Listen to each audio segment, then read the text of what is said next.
Ayan guys, ang ako ang paboritong bulaklak. Naggugba sa hangin, Ginoo. Kusog kaayo ang hangin.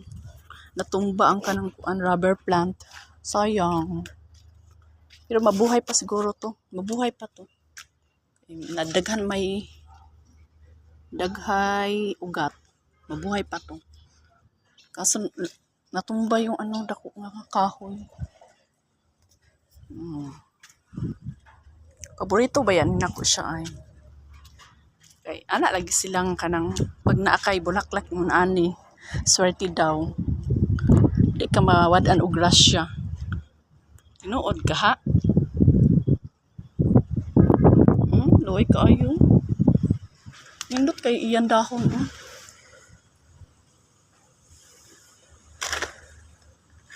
Nindot jud iyang dahon.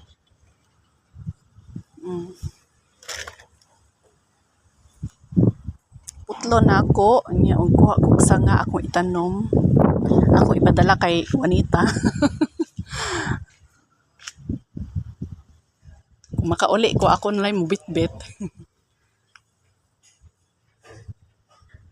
Yan lang guys. Gusto nyo? Punta kayo dito.